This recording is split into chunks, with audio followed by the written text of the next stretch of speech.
Boa noite a todos, sejam muito bem-vindos nessa noite. Louvado seja o Senhor por estarmos aqui, porque nós podemos desfrutar da presença do Senhor, mas também da presença uns dos outros, né? Cultuar ao Senhor, se reunir como igreja, tem a ver com isso também, porque a nossa presença aqui edifica a vida de alguém, né? Você estando presente, você me edifica. Você edifica a pessoa que está do seu lado. Né? A gente olha e vê e fica feliz, que bom, né? Que o meu irmão está aqui comigo nessa noite, que bom que nós estamos juntos. Então, é sobre isso, é sobre estarmos juntos, louvando ao Senhor, buscando a presença dEle e ouvindo da sua palavra. Hoje nós temos a ceia do Senhor, onde nós vamos participar do corpo e do sangue de Jesus, relembrando aquilo que Ele fez por nós, relembrando o sacrifício dele na cruz, pelo perdão dos nossos pecados, mas também lembrando o nosso coração que nós fazemos parte de um corpo, que é maior do que nós mesmos, que vai além da nossa individualidade, vai além do nosso próprio ego, que é o corpo de Cristo. Por isso que nós ceiamos juntos e estamos aqui. Hoje quero compartilhar uma palavra com vocês. Para isso eu convido você a abrir lá em Mateus capítulo 5, nós vamos ler do versículo 14 ao 16. Mateus capítulo 5, versículo 14 ao 16. O tema dessa noite é uma cidade alternativa. E não é alternativa daquele jeito que de repente você lembrou de primeiro. Opa, uma cidade alternativa é uma cidade meio, meio doida, meio hippie, né? Uma vida meio alternativa, uma vida, meio fora das regras, não é sobre isso, tá? Cidade alternativa é uma outra opção, uma outra cidade, ao qual nós fomos chamados a pertencer e a viver. Mateus capítulo 5, versículo 14 ao 16 diz assim: Vocês são a luz do mundo, como uma cidade no alto de um monte que não pode ser escondida. Ninguém acende uma lâmpada e a coloca sobre um cesto. Pelo contrário, ela é colocada num pedestal e ilumina todos que estão na casa. Da mesma forma, suas boas obras devem brilhar, para que todos as vejam e louvem seu Pai que está nos céus. Até aqui. Vamos orar mais uma vez? Senhor, estamos aqui na Tua presença. A Tua palavra é a revelação da Tua vontade a nós. Por isso pedimos que o Senhor venha iluminar o nosso coração, abrir os olhos do nosso coração, para compreendermos a revelação da Tua palavra a nós nesse dia, Senhor, nessa noite, em nome de Jesus. Amém. O tempo, essa época que nós estamos vivendo, é muito fácil a gente reduzir o Evangelho a apenas um discurso, a apenas um evento, a apenas uma imagem. É muito fácil a gente dizer que o Evangelho é apenas uma coisa, ou uma forma de dizer. Mas Jesus, através disso que ele diz no Sermão do Monte, ele nos chama a viver uma comunidade viva, que é além dos discursos, que é além das imagens, que é além daquilo que muitas vezes nós queremos de alguma forma projetar para esse mundo. O Evangelho, ele nos lembra que nós fazemos parte de uma outra categoria de povo, de uma outra cidade. Existe a cidade dos homens, a cidade ao qual nós moramos. Existe esse mundo onde nós estamos. Mas existe uma outra cidade, uma cidade alternativa. A primeira cidade, a cidade dos homens, ela iniciou lá no Éden. O plano de Deus era que a humanidade crescesse, desenvolvesse e se multiplicasse na presença dele, da forma como ele estabeleceu. Mas por causa da queda, do pecado, que entrou no mundo e com isso veio a morte, o homem passou a viver então a partir da sua própria concepção, do certo e o errado. A gente vê o primeiro homicídio, por exemplo, que aconteceu na Bíblia, quando Caim matou o seu irmão Abel. Então a humanidade já começa a crescer a partir desse tipo de realidade. E a Bíblia fala que Caim saiu daquele lugar, fugiu daquele ambiente e foi construir a sua própria cidade. Então é a partir dessa raiz, dessa essência que a humanidade foi se desenvolvendo. Em meio ao pecado, em meio à maldade, em meio ao distanciamento de Deus. E o que nós vivemos hoje é exatamente isso. Uma sociedade que foi construída a partir do seu próprio ego, da sua própria vontade, distante de Deus, carente da glória de Deus, como diz Romanos. Mas Deus resolveu o problema do pecado enviando o seu Filho para morrer no nosso lugar. E é todo aquele que nele crê, então, passa a fazer parte de uma outra cidade, de uma outra realidade. Como nós lemos no início, que uma cidade ela foi edificada num lugar alto para que todos vejam. E Jesus fala que essa cidade somos quem? Nós. Vocês são o sal da terra, Jesus fala. Como uma cidade colocada no alto para que todos vejam. Então nós fazemos parte de uma outra cidade, ainda que vivamos em uma cidade dos homens, em uma sociedade, em um local geograficamente falando, mas também, em relação à nação, nós estamos neste lugar, nós vivemos em um mundo, mas nós não somos desse mundo. Nós agora somos uma outra cidade, uma cidade alternativa, uma cidade que Jesus fala que nós somos. Nós não precisamos nos tornar, a gente já é. Ele fala que nós já somos esse lugar. Nós já somos esse sal da terra. Essa luz do mundo que deve ser colocada em um lugar onde traz iluminação. Ela não deve se esconder. Ela não deve estar num lugar onde ninguém vê e ninguém enxerga.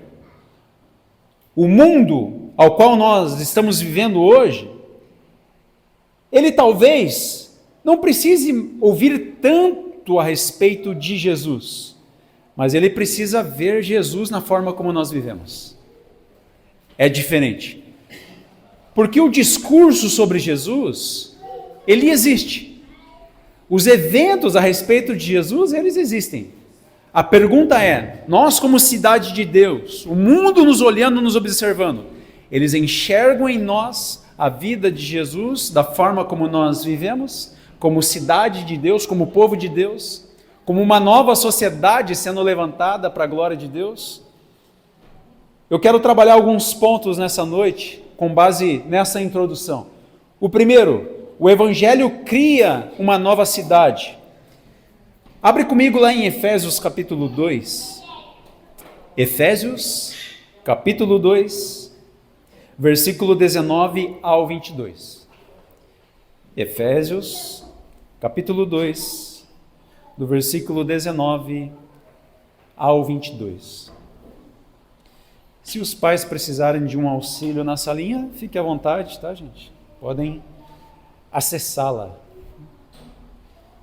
Diz assim, Efésios 2, do 19 ao 22. Portanto, vocês já não são estrangeiros nem forasteiros, mas cidadãos junto com um povo santo e membros da família de Deus.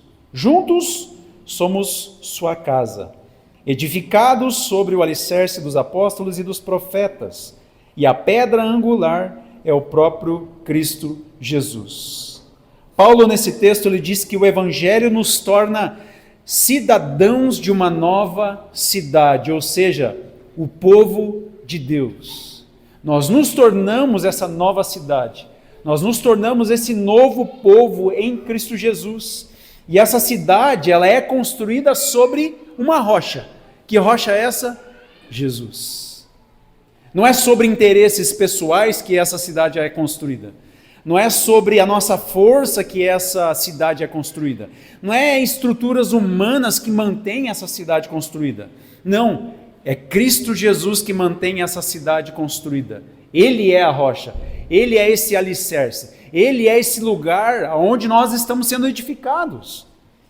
É uma cidade invisível aparentemente, porque não é uma cidade de pedra, de tijolos, é uma cidade formada por pessoas. As pedras dessa cidade, dessa construção, é cada um de nós. É uma cidade invisível até certo ponto, mas que deve se tornar visível para mostrar Cristo Jesus por meio da sua edificação. Então é uma cidade completamente diferente da qual nós vivemos hoje. É uma comunidade onde a nossa identidade, o nosso RG, ela não vem da cultura ao qual nós vivemos. Ela não vem da política, ela não vem do status, ela vem de Cristo Jesus. A identidade que você tem hoje é Cristo que estabeleceu. Ainda que tenhamos uma identidade como cidadãos dessa terra, como pessoas civis, a nossa realidade não é mais essa. É aquela que Jesus estabeleceu sobre todos aqueles que nele creem. Por isso, a igreja ela precisa refletir uma outra lógica, uma outra forma de viver, né? Se nós estamos em um ambiente de competição, por exemplo, a igreja deve mostrar cooperação. Se nós vivemos em um ambiente onde as aparências é o que vale a pena, a igreja deve mostrar o que é viver de verdade, e não de aparências. Se nós vivemos em uma realidade de corrupção, a igreja deve viver uma realidade de honestidade, porque ela é uma outra cidade, é uma outra lógica, são outras leis que governam sobre ela, é um outro rei que governa sobre nós. Em um mundo que é totalmente fragmentado, desconstruído, destruído, o cristão ele é chamado para viver como família. Em um mundo onde se exalta a individualidade, a jornada individual de cada um, no Evangelho nós somos conduzidos a viver coletivo, família, uns com os outros. E nessa realidade não tem espaço para briga, para divisões, para individualismo, para vaidade. Porque senão isso faz com que a gente deixe de brilhar, deixe de demonstrar a realidade desse reino ao qual nós fazemos parte. Por isso que é uma cidade alternativa, uma outra cidade dentro da cidade. Já parou para pensar nisso? Nós somos uma cidade dentro de uma outra cidade. E essa cidade, Jesus disse, vocês estão num lugar alto, para que todos vejam e olhando para vocês, eles glorifiquem o Pai de vocês. A pergunta que eu faço é, o mundo nos olhando, eles olham para o nosso Pai Celestial e glorificam a Ele? Será que o mundo observando a igreja, ele glorifica a Deus? Ele diz, olha, tem uma diferença aí do jeito que esse povo vive. Porque se isso não está acontecendo, nós estamos deixando de ser aquilo que nós realmente somos. Luz, sal da terra, uma outra cidade dentro da cidade. Segundo ponto, o testemunho é mais visível na comunidade, no coletivo, do que no individualismo. Quando vivemos coletivamente o testemunho de que nós fazemos parte de uma outra cidade, de um outro povo, isso realmente demonstra ao mundo que nós vivemos. Não eu individualmente. Claro que individualmente a gente também deve testemunhar. Mas aquilo que nós testemunhamos como coletivo, como igreja, diz muito sobre aquilo que nós cremos. Outro texto que eu quero ler com vocês, João capítulo 13, versículo 34 e 35. Diz assim, assim como eu os amei, também, repetindo, assim como eu os amei, amem também uns aos outros. Seu amor uns pelos outros provará ao mundo que são meus discípulos. Ou seja, Jesus não disse que o mundo conheceria o Evangelho por causa dos milagres, por causa da prosperidade, por causa dos sinais e das maravilhas. Jesus disse que o mundo conheceria por causa do amor que os seus discípulos vivem uns com os outros, por causa da unidade que essa igreja vive. Não é as nossas ações evangelísticas, que são importantes, sim, fazem sentido, sim, mas se nós não vivemos o amor uns com os outros e pelo próximo, nós estamos deficientes nesse processo de falar do Evangelho, porque são discursos equivocados. Nós dizemos uma coisa e vivemos outra.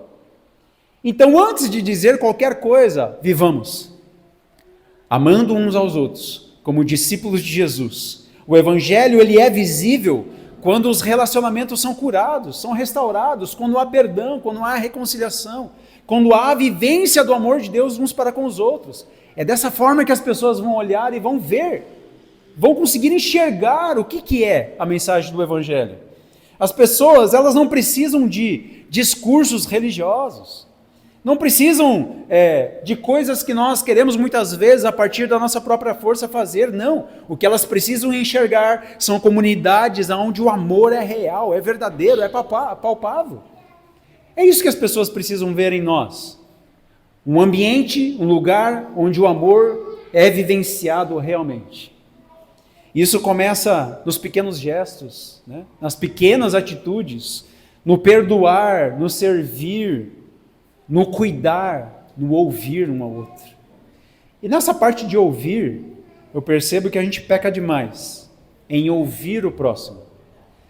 Irmãos, ouça, aprenda ou reaprenda a ouvir quando as pessoas falam com você. Se tem uma coisa que me deixa remexido por dentro, é quando eu percebo que alguém está falando e o outro não está prestando atenção. Às vezes comigo, às vezes com o outro. Se está perto de mim, eu já falo, ei, mal educado, escuta o que está falando com você. Às vezes eu falo brincando, né? Ou, mal educado, fala com a minha esposa, com alguém. Está falando com você? Escute. Ou às vezes eu também estou distraído e alguém está falando comigo, principalmente celular. E a gente não escuta o que a pessoa está dizendo. E escutar é um ato de amor, de demonstrar o Evangelho.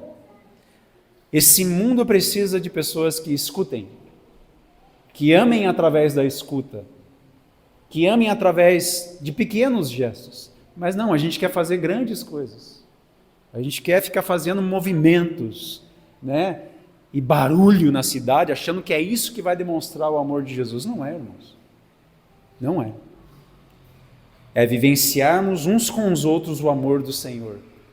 E são pequenas coisas que demonstram isso. Quando há reconciliação na igreja, o mundo enxerga a presença de Deus. Quando há essa vivência de amor entre nós, o mundo enxerga. Quando há essa diferença em nós, o mundo enxerga. Terceiro ponto, a cidade alternativa ao qual nós somos, ela é contracultural, ou seja, ela é contra a cultura. Quero ler mais um texto com vocês, Romanos capítulo 12, versículo 2 em diante.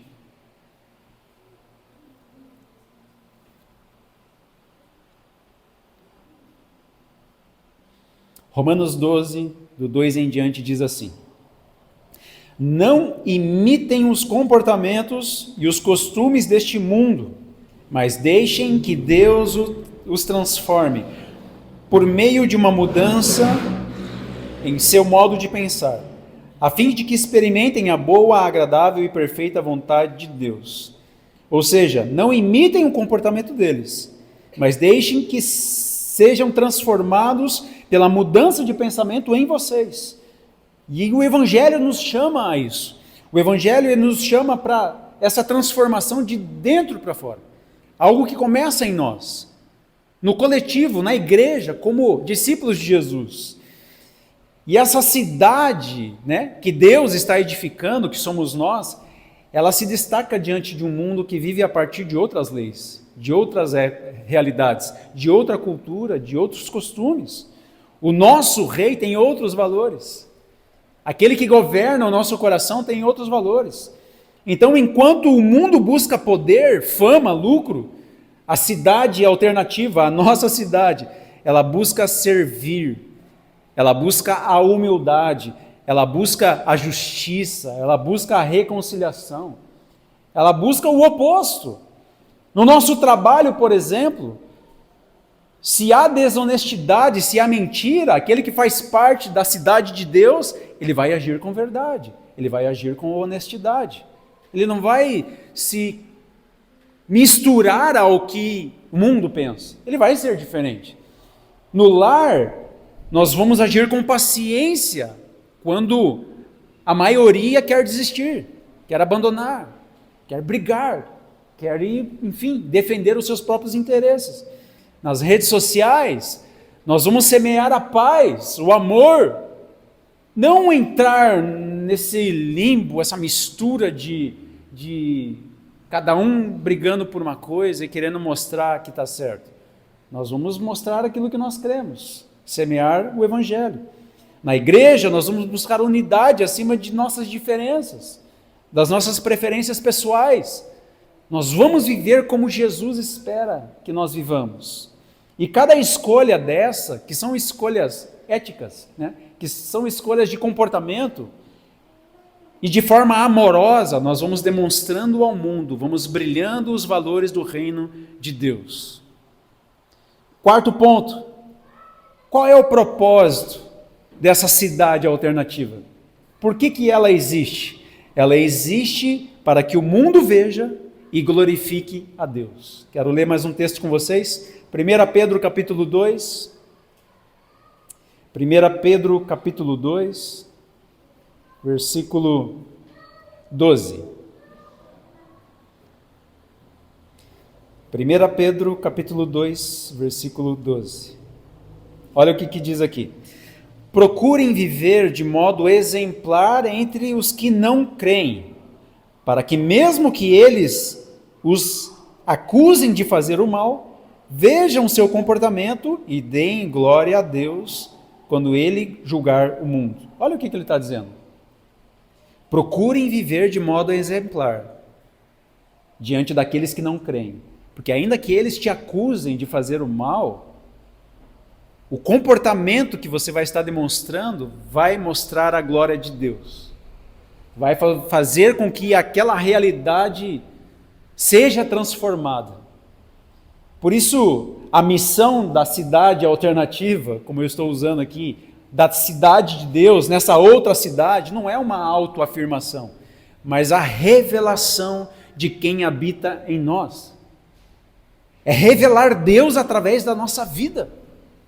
É revelar aquele que governa sobre as nossas vidas, aquele que habita nessa cidade. Deus habita em você.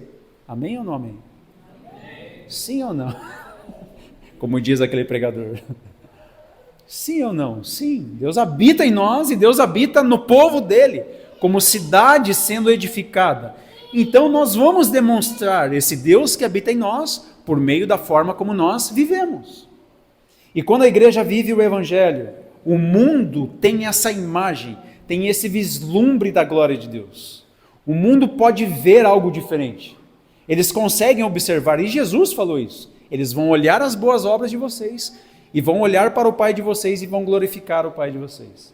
Eles vão glorificar a Deus pelas boas obras que eles estão vendo na vida de vocês. Algumas questões práticas para nós. Seja alguém que desperta curiosidade nas pessoas. Repito, seja alguém que desperte uma santa curiosidade nas pessoas. Como assim? Ao ponto deles questionarem, como que essa pessoa vive? O que ela crê? Para ela ser do jeito que ela é? Para ela agir de forma diferente diante de tudo que nós acreditamos e vivemos aqui? Porque há diferença, irmãos. Há diferença. Então desperte essa curiosidade nas pessoas. Não precisa provar. Só desperte essa curiosidade, sendo essa pessoa que ama Jesus e demonstrando esse caráter de Cristo na forma como você vive. As pessoas vão observar. E uma hora ou outra elas vão vir te perguntar, ei, né? Por que você é assim? Você é diferente? Por que você vive dessa forma? Por que você fez aquilo lá? Por que a sua atitude foi aquela e não foi outra? São oportunidades que nós temos diariamente para demonstrar isso. Segundo, deixe que o seu estilo de vida gere perguntas que só Jesus pode responder. Você não precisa entrar em discussões. Você não precisa provar que o evangelho é verdadeiro. O evangelho não precisa de defensores, irmãos. Coloca isso na sua cabeça. O evangelho não precisa de defensores. Ele é o poder de Deus revelado na cruz. Jesus usa a igreja para se revelar ao mundo. Se nós vivemos aquilo que devemos viver para a glória de Deus, as pessoas vão observar e vão ver e vão glorificar a Deus. E vão perceber aquilo que nós vivemos. Eu não preciso ficar provando aquilo que eu creio. A impressão que eu tenho é que quanto mais a gente quer provar, é porque menos a gente está vivendo. Porque daí eu quero provar para mim mesmo que eu creio naquilo que eu creio, mas eu não estou vivendo aquilo que eu creio. Então eu quero ficar falando que eu creio, mas eu não vivo aquilo que eu creio. Então eu quero convencer por meio da fala, mas as minhas atitudes às vezes não correspondem. Então sejamos aqueles que vivem verdadeiramente o Evangelho e não precisa provar nada para ninguém. E sejam aqueles que vão despertar essa santa curiosidade na vida das pessoas. O testemunho da igreja, ela não é um outdoor, é uma vida visível de justiça, de humildade, de amor. É realmente ter essa essência de Cristo nas nossas vidas, nas nossas atitudes, nas nossas ações. Indo para a conclusão, a igreja ela é chamada para ser uma prévia do reino de Deus, para ser uma amostra do reino de Deus na terra, para ser uma bandeira, para mostrar um pouquinho do que é o reino de Deus, do que nós viveremos eternamente. É a igreja que demonstra isso, não é outra coisa. Cada cristão, cada um de nós é uma lâmpada, e todos nós juntos somos uma cidade edificada num lugar alto. Que maravilhoso isso! Que grande privilégio é esse! Fazer parte dessa cidade que Deus está edificando sobre os fundamentos dos apóstolos e dos profetas. Nós temos um fundamento, nós temos uma base. Jesus está edificando a sua igreja, a sua cidade. E ela foi colocada num lugar alto, irmãos. Ela está neste lugar. O Evangelho não apenas nos salva, mas ele nos reúne para sermos o sinal vivo de esperança nesse mundo caótico.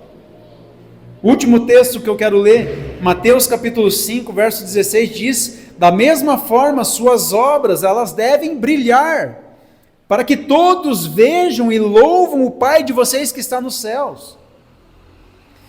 Que a nossa igreja, a nossa realidade, aquilo que nós vivemos nessa cidade, ela seja construída e conhecida, não por causa das nossas estruturas físicas e visíveis, mas por nossas vidas sendo transformadas diariamente, por nossas famílias ser transformadas pelo Evangelho, pelas minhas atitudes sendo demonstradas diariamente, que estão sendo transformadas diariamente. Que sejamos uma comunidade onde as pessoas encontrem luz no meio da escuridão, família no meio da solidão e esperança no meio do caos. Essa aqui dá para a gente repetir, de tão bonito que ficou, hein? Diga assim comigo: que sejamos luz no meio da escuridão, família no meio da solidão e esperança no meio do caos. Jesus disse que nós somos isso. Ele falou: vocês são a luz do mundo. Vocês são como uma cidade edificada no alto. Vocês são uma luz colocada no lugar de destaque, que não pode se esconder, que não pode estar querendo viver isolada. Não. Nós somos essa nova cidade que levanta um testemunho do reino de Deus nessa cidade que nós moramos, nessa outra cidade, na cidade dos homens. E tudo isso para a glória de Deus. E isso demonstra um pouco do que nós viveremos eternamente. Amém, irmãos? Antes de participarmos da ceia, gostaria de orar com você nessa noite.